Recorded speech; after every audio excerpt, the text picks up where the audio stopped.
sa aking puso mananatili kailanman. Ang iyong halimbawa mananariwa kailanman. Mapasalamat dahil nakilala kita, sugod. Nang dahil sa'yo ay naligtas ako ng totoo.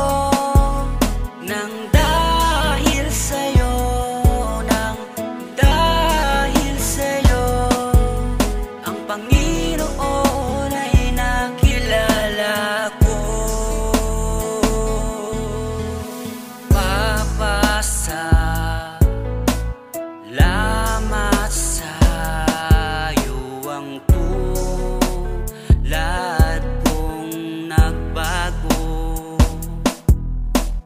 Dahil sa iyong pangangaral ay naligtas ang tulad ko.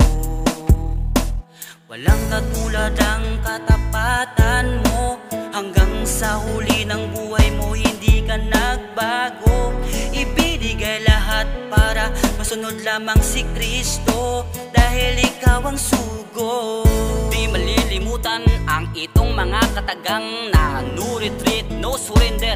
Di matatawaran ang iyong buhay ay mismo hayag sa amin ng harap-harapan, dahil ikaw ang mabuting puno ng sambahayan. Ang pagdating mo sa amin ay malaking biyaya sa buhay namin. Ikaw ay isang malaking pagpapala.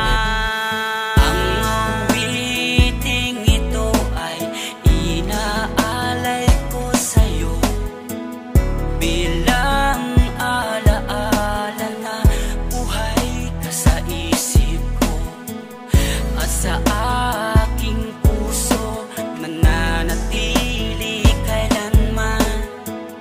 Ang iyong halimbawa mananariwa kailanman. Mapasalamat dahil nakilala kita, sugod.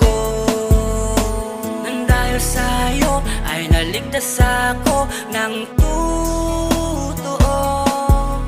Nang dahil sa'yo, nang dahil sa'yo, ang Panginoon ay nakilala ko.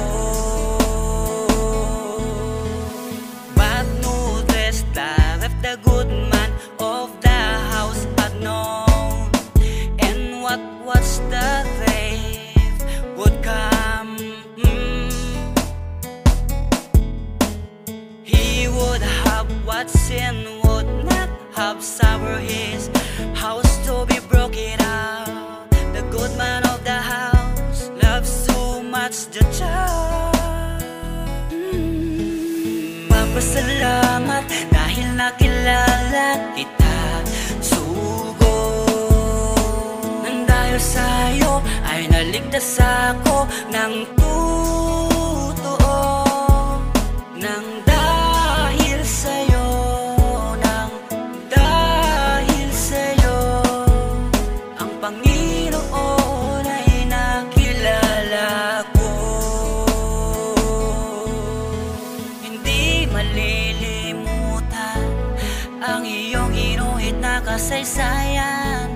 Sa pananampalataya ay ikaw ang tunay na huwaran, at kahit kailan hindi malilimutan tunay mong karapatan. Kaya naman nagkaroon ng tunay na kahulugan aking kaligtasan sa iyong karapatan. Ang awiting ito ay inaalay ko sa'yo bilang alaala na buhay ka sa isip ko at sa aking puso mananatili kailanman. Ang iyong halimbawa mananariwa kailanman. Mapasalamat dahil nakilala kita, sugod. Nang dahil sa'yo ay naligtas ako ng tunay